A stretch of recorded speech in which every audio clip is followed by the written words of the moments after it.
Up until 2015, voters in the West spent most of Election Day in the dark. Seriously, there was a literal news blackout. The media couldn't share results from the East while the polls were still open in the West because officials thought if people in BC knew how people from Newfoundland to Ontario had voted, some British Columbians might change their vote or not vote at all. Social media brought that to an end. For the first time, you're going to see it all, no matter where you live, no matter when the polls close in your riding. Today, another news blackout is keeping many Canadians in the dark. Let me explain. Whether it's Facebook, X, YouTube, or TikTok, we all know social media has changed how we vote and how politicians connect with voters. I'm in Osoyoos right now, not far away. In Penticton, my dad took us camping here when I was a kid. So let's talk about what I was doing in my 20s and what Pierre Paul was doing in his 20s. The concern lately, voter manipulation through mis- and disinformation. Now, federal officials are warning of a campaign on the Chinese social media platform WeChat. They say the content contains false stories about Liberal leader Mark Carney. Point is, the impact of social media on our electoral process is always evolving, and this election is no exception. The landscape is not the same as it was 4 years ago.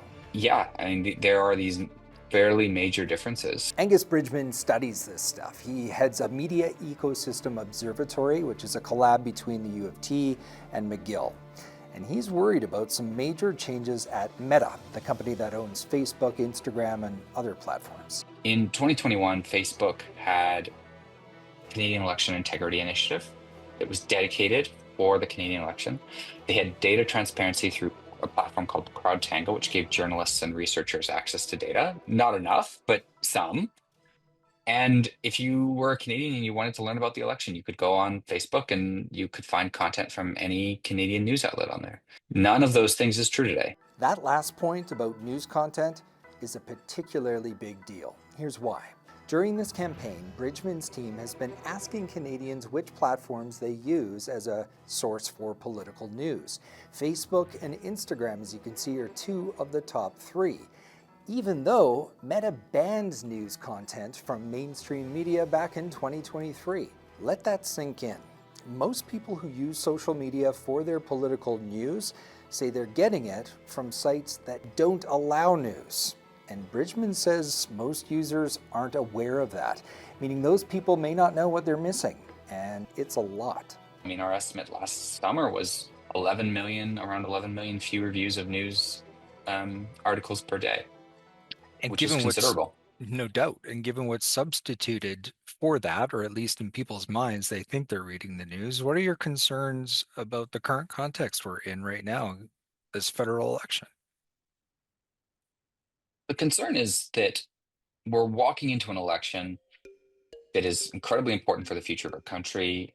There are different visions of the country being presented, and that Canadians aren't able to access information or aren't being shown information and don't know that it's being blocked. And so they're able to go through an election without getting access to sort of that much needed information that fundamentally is critical for a democracy to succeed. He is heartened by the fact Canadians are turning to mainstream media in droves right now, but those organizations just don't have the reach they used to.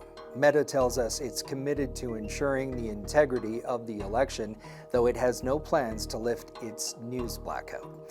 So, if you don't want to be in the dark, Bridgman says you shouldn't assume your social feeds will deliver reliable, fact-based news coverage. You still need to seek it out.